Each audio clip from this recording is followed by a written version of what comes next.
What's up, everybody? It's me, Erica, and this is your Real Housewives of Salt Lake City review.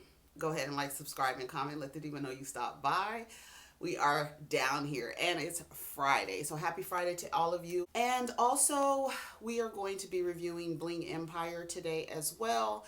And then I have some hot topics to talk about, and that probably won't be discussed until tomorrow. We have to talk about some things. Anyway, so let's get started on Housewives of Salt Lake City. Overall, the episode was only like 35 minutes. So I don't know what's going on with their production. I have no clue. But I was looking at the episode without commercials and it was only 30 minutes. So I'm trying to figure out how many sponsors do they have to make the damn show an hour. I thought it was only like 12 to 15 minutes worth of ads or commercials, but honey, the show is only 34 minutes. Anyways, so we open with Jen and Coach Shaw talking about they're going to go on a double date with Sharrieff's friend with Heather. Whitney and her half brother are at her house and they're talking about their family and how dysfunctional it is, right? Enjoying the club, girl. And she just basically is like her father's addiction really divided the family.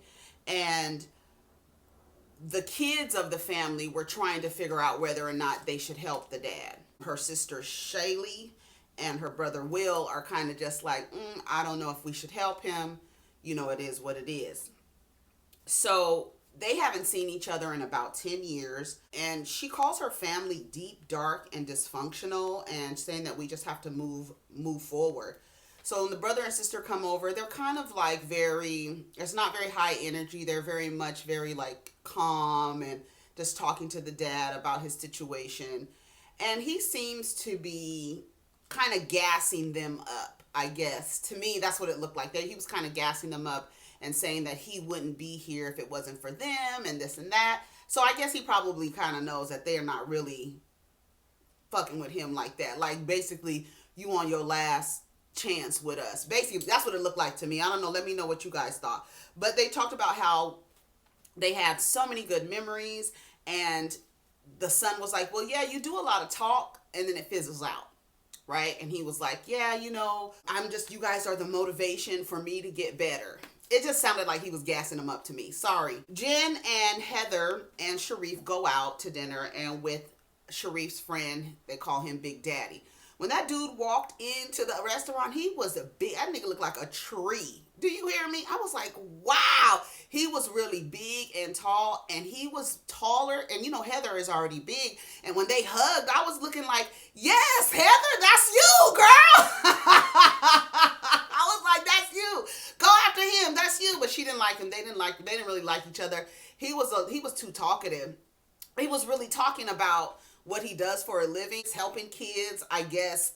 I didn't really get what he did, but I guess kind of helped them get to the next step or transition to college or something like that. I don't know. Something to that effect. I assume it has to do with, sports and stuff like that. So first thing he did was order a fruit drink. And Heather was like, girl, what are we doing? If he's not drinking, I mean, like, what's going on? We can't have, party or whatever. So she's looking crazy at him because he's not drinking.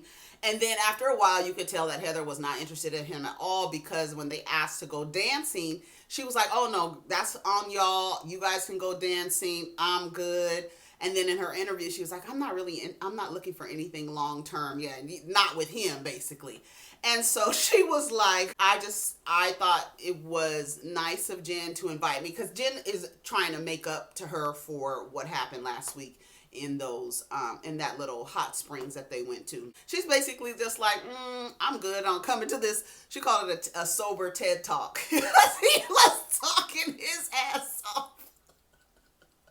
And then he was like, it was weird because it looked like, I don't know, it just looked like, at first I thought he was holding his fork like this.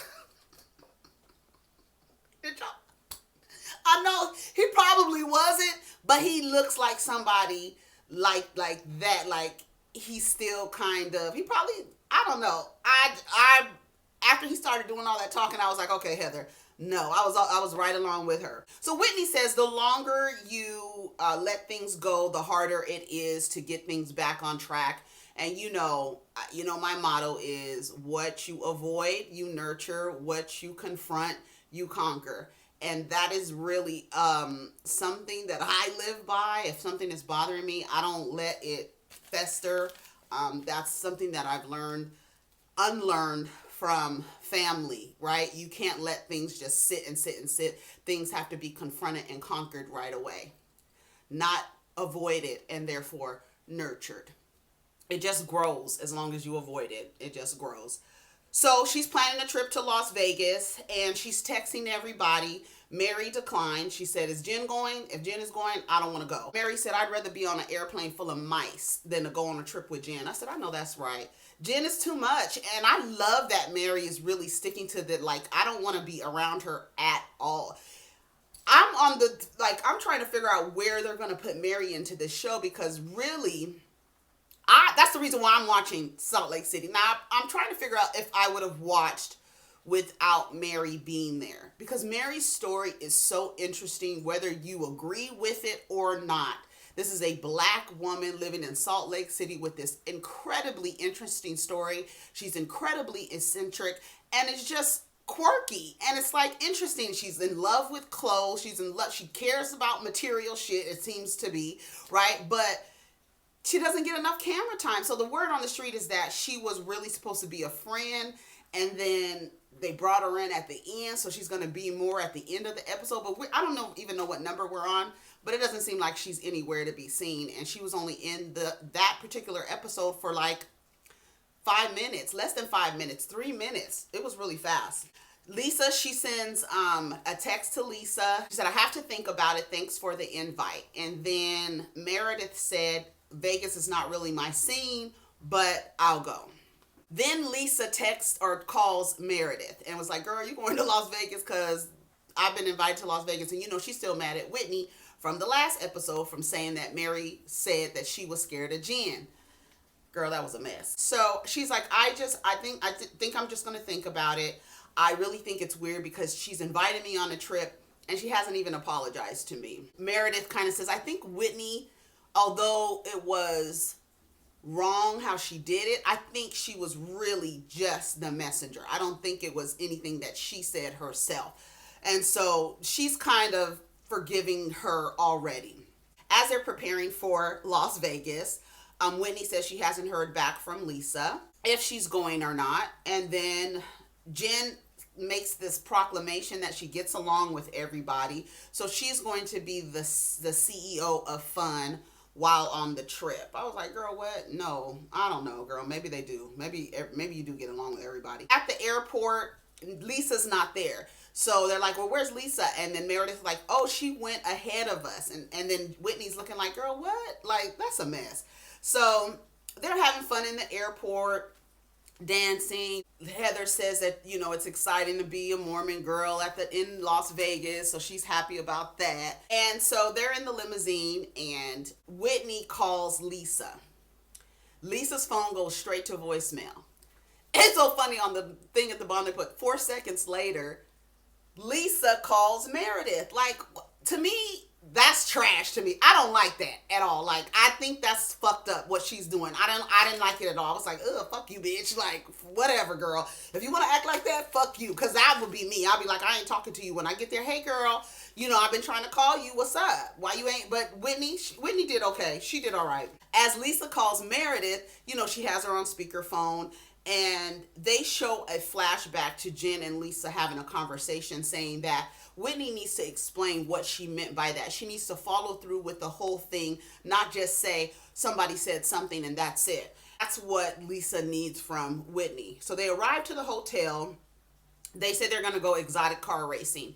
And Jen lets them know, well, what time are we going? Because I kind of had something planned with me and Heather. And she was like, what? And she was like, okay, well, we have an appointment. And she's like, yeah, we have an appointment. So she's upset. Whitney is kind of upset because now she has to go race car driving with Meredith and Lisa, the boring Bettys, okay? Whitney to Heather was shit. When they went to the hotel room, she was like, I could have killed Jen because I gotta go with fucking Meredith and Lisa. I would be mad too, because they're like, to which I say, y'all are boring. Lisa and Meredith are in their hotel room. Lisa comes to Meredith's hotel room and she was like, girl, do you know what's on the itinerary? And she's like, we're going race car driving. So Lisa's really excited. She was like, oh my God, I love race car driving. You know, it's really fun. And she starts dropping names and shit like that. They start talking about how Whitney took no accountability for what she did at Jen's party.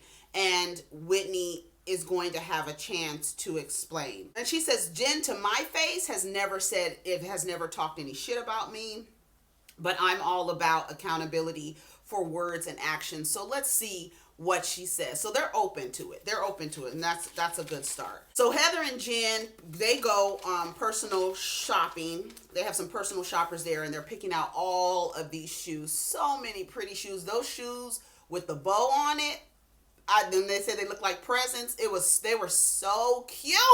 So cute. So they're trying on clothes. Heather tries on this clothes. Heather, go down to Instagram, girl, and get you a waist trainer. Please, because you shape like SpongeBob SquarePants. Literally shaped like SpongeBob SquarePants.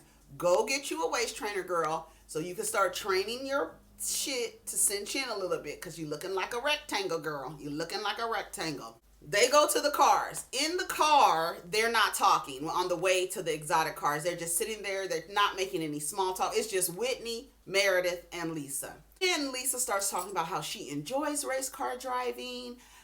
We know Patrick Dempsey's Team Dempsey. She's dropping names, and she's pumping it up like she's fucking Mario Andretti out here, right? Fucking Danica Patrick out here, something more recent, because Mario Andretti, that's old. But you understand what it is. That's what she's talking like. She's about to get down on the road and go over 100 miles an hour, baby. They get in the car. The man kept saying, just a little more gas. Just a little more gas. Just a little more gas. Whitney's ass is like, zoom. She went off. Meredith, she's driving. I'm surprised that she wasn't the one driving slow. Then Lisa, baby, he's like, just give it a little more gas. Baby, I don't know if Lisa thought she was driving down Rodeo Drive, sightseeing on a Sunday. But girl, you're in a fucking, what were they in? What were they in? What was she in? A Mar-a-Lago? I don't know. She was in a fucking Ferrari. I don't know what she was in. That car was driving so slow. Ain't no way you would get me on a race car track and I'll be driving 70 miles an hour. Girl, what the fuck?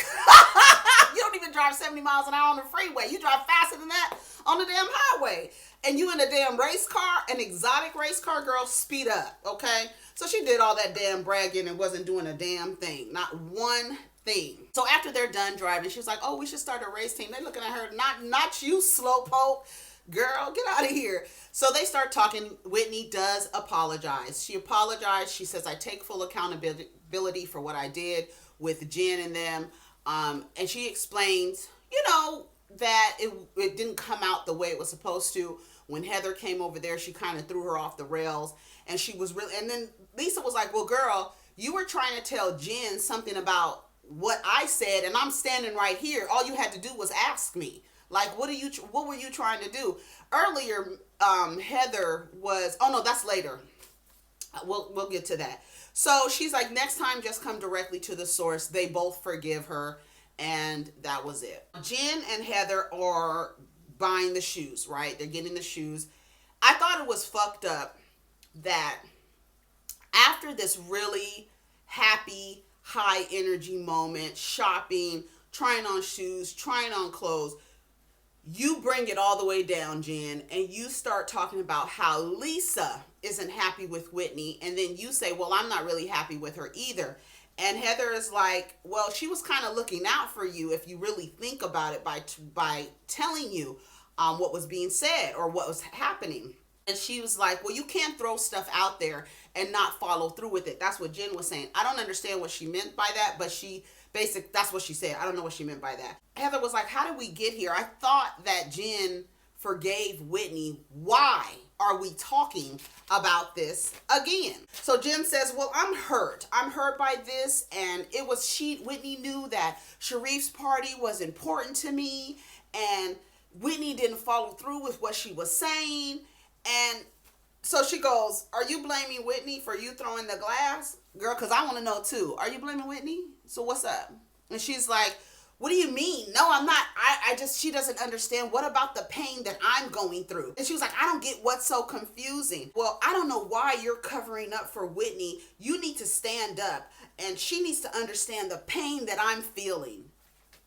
And you need to stand, she needs to stand up for herself. You don't need to be backing Whitney up. And we're only fucking with her because of you. That's your friend. I would have already slapped that bitch if she wasn't your friend. Would you? Would you have Jen? No, you wouldn't have. Shut up.